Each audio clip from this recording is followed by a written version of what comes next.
Hi hello నమస్తే welcome back to railway at 24 always railway impression.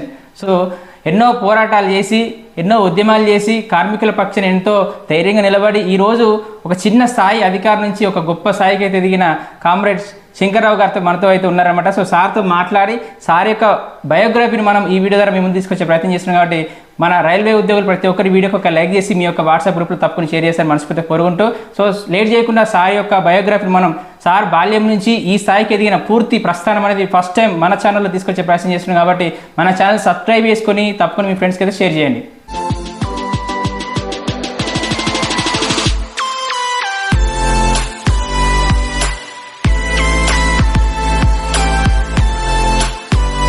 నమస్కారం sir. Thank you so much sir, ఈ అడగగానే అవకాశం ఇచ్చినందుకు. శంకర్రావు సార్ అంటే తెలియని రైల్వే ఉద్యోగస్తులు ఎవరు లేరు.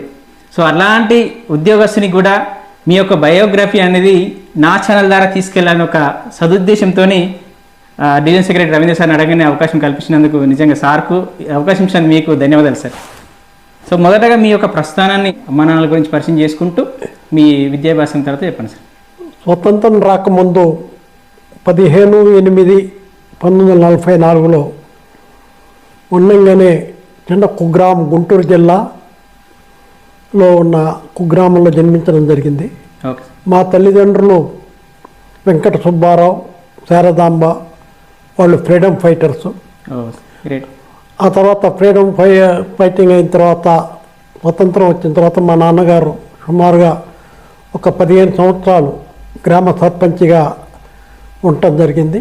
ఆ రోజుల్లో ఫ్రీడమ్ ఫైటర్స్ అందరూ కాంగ్రెస్ పార్టీ కాబట్టి కాంగ్రెస్ ప్రస్థానంలో పనిచేస్తూ వచ్చారు. ఆయనకి ఎన్ని ఎమ్మెల్యే ఆఫర్ చేసినా, ఏది ఆఫర్ చేసినా నా విలేజ్ నాకు ముఖ్యమైన ఉద్దేశంతో ఆ విలేజ్లోనే పనిచేయటం. దురదృష్టవశాత్తు ఆయన గుండెపోటుతో మరణించారు. ఆ తర్వాత మా తల్లిగారు కూడా మరణించారు. మేము చదువుకోవటానికి కూడా డబ్బులు లేని పరిస్థితుల్లో 5 అక్క చెల్లెళ్ళు, 3 అన్నదమ్ములు.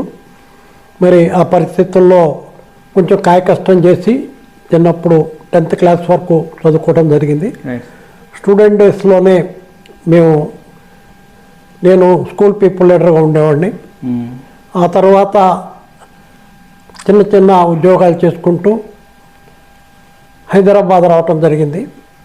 హైదరాబాద్లో ఉపాధి కోసమని హైదరాబాద్ రావటం జరిగింది. మా ఒక సిస్టర్ హైదరాబాద్లో ఉండేటప్పుడు వాళ్ళ దగ్గర సరూర్ నగర్లో తోటల్లో పూలు, కూరగాయలు ఇవన్నీ కూడా సమీకరించి తెల్లవారుజామునే సైకిల్ మీద తీసుకొచ్చి జాంబాగ్ మార్కెట్లో వాటిని హ్యాండ్ ఓవర్ చేసి ఆ వచ్చిన డబ్బులతో కాలక్షేపం చేస్తూ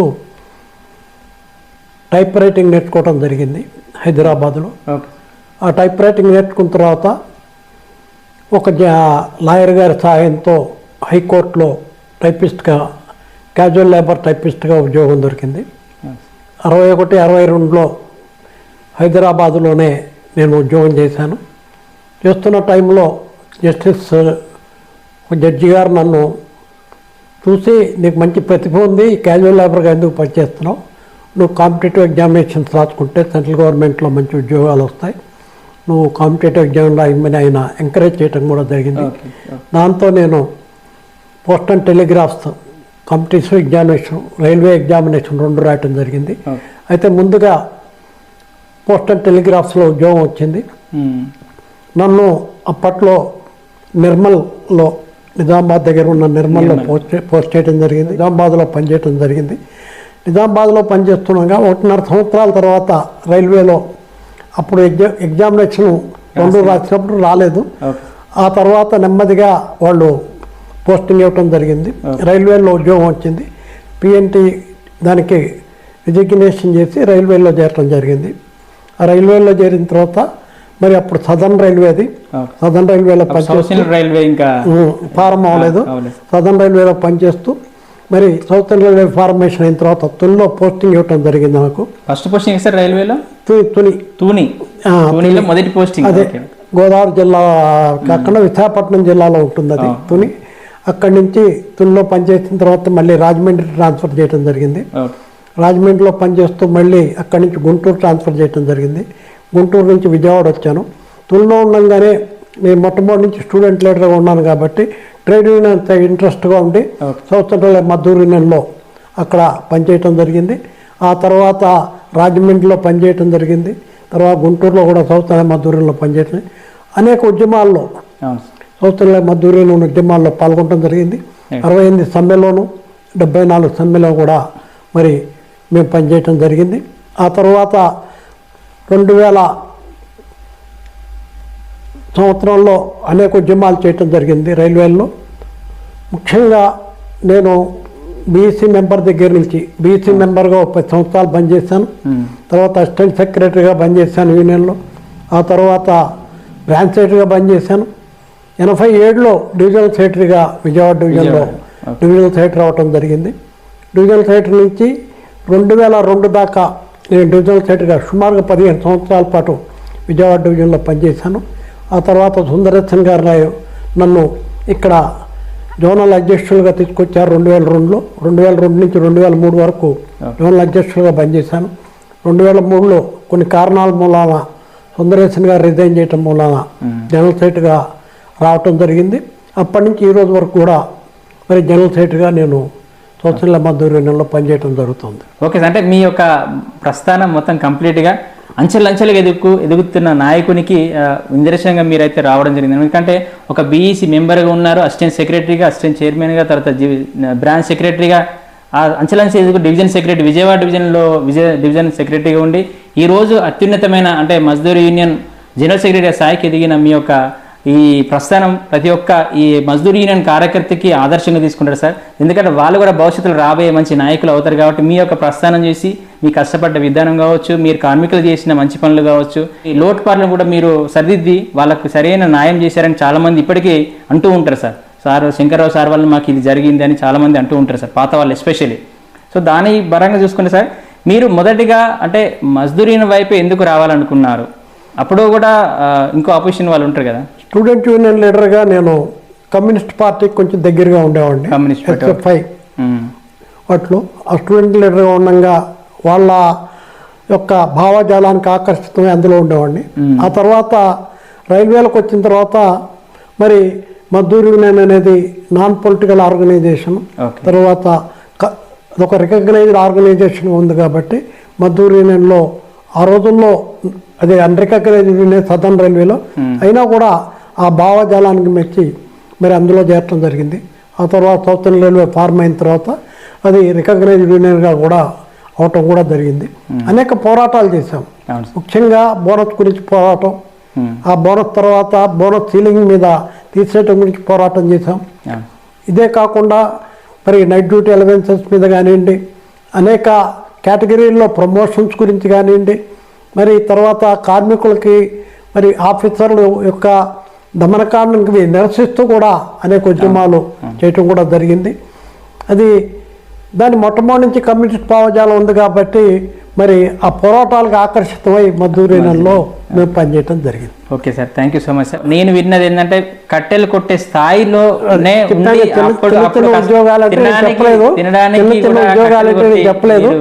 మరి ఆ కట్టెలు కొట్టడం తర్వాత కార్పెంటరీ నేర్చుకున్నాను, కార్పెంటరీ షాప్లో పనిచేశాను. అవన్నీ చిన్న చిన్న ఉద్యోగాలు చేశాను. మరి షాపుల్లో కూడా పనిచేశాను, వస్తువులు బియ్యం షాపుల్లో వాటిలో కూడా పనిచేసిన తర్వాత మొత్తం కష్టాలతోనే జీవితం సాగింది. మా నాన్నగారు అమ్మగారు చనిపోవడంతో మాకు కొంచెం ఒడిదుడుకులు వచ్చినాయి.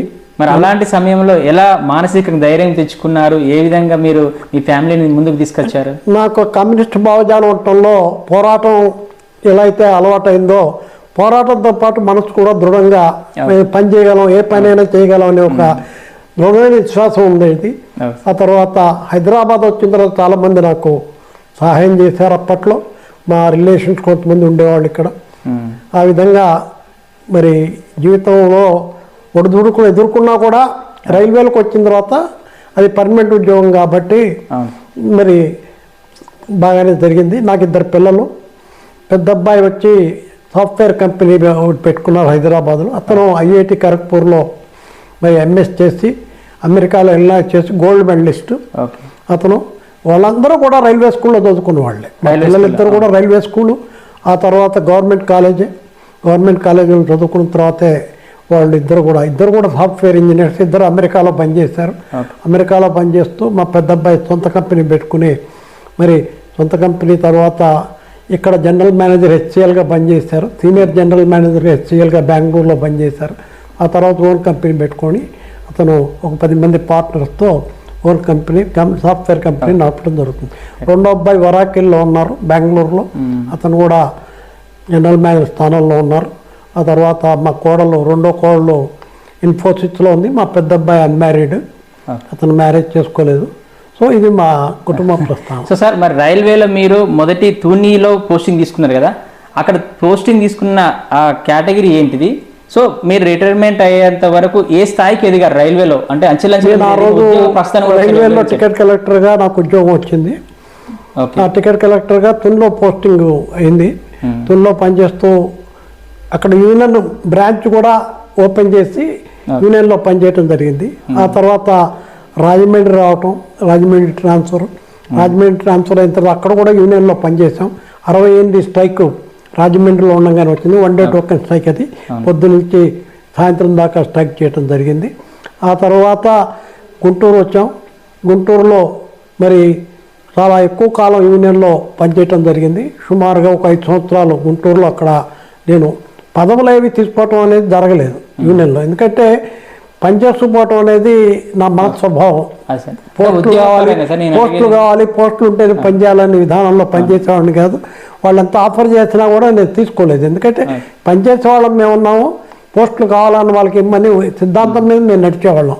విజయవాడ వచ్చిన తర్వాత కూడా చాలా సంవత్సరాల పాటు నేను పోస్టులు అక్కర్లేదన్నాను. అయితే బలవంతంగా చైతన్య గారు జనరల్ సెక్రటరీ 2 సంవత్సరాలు పదవి లేకుండా ఉంటావు, నువ్వు పదవిలో రావాల్సిందని బలవంతంగా ఆయన అసిస్టెంట్ సెక్రటరీ ఇచ్చారు. ఆ తర్వాత బ్రాంచ్లో వాళ్ళు ఒప్పుకోకుండా బ్రాంచ్ సెక్రటరీ చేశారు.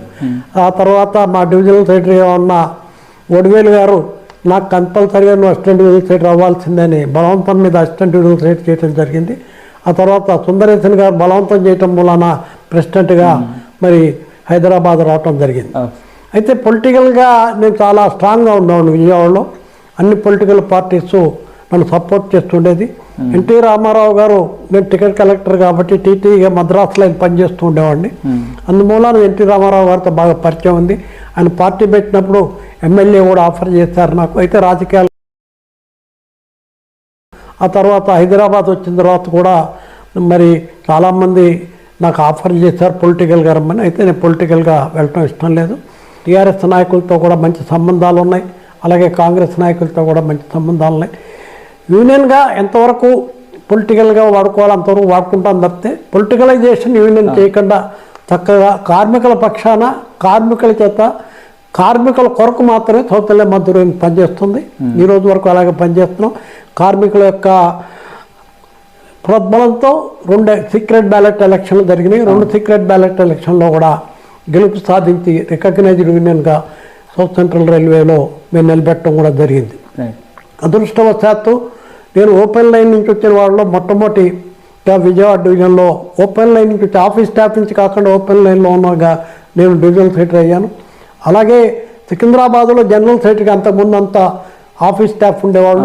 చైతన్య గారు కానీ సుందరేశ్వరి గారు కానీ ఇద్దరు కూడా ఆఫీస్ నుంచి వచ్చిన వాళ్ళు. వాళ్ళ ప్రోద్బలంతో నేను ఎదిగిన ఇక్కడ మొట్టమొదటి ఓపెన్ లైన్ స్టాఫ్గా జనరల్ సెక్రటరీగా ఓపెన్ లైన్ నుంచి వచ్చిన వాడుగా నేను చేరటం జరిగింది. ముఖ్యంగా ట్రాక్మెన్ సోదరులు కానివ్వండి, మెకానికల్ సోదరులు కానివ్వండి, ఎలక్ట్రికల్, ఎస్ఎన్టీ అనేక రన్నింగ్ స్టాఫ్ సోదరులు కూడా ఎంతో అభిమానంగా చూస్తారు. ఎందువల్లంటే ఏ కార్యక్రమం ఉన్నా కూడా ఆ కార్యక్రమాన్ని సద్వినియోగం చేసుకుని కార్మికులకు న్యాయం జరిగేట్టుగా పోరాటం చేసాం.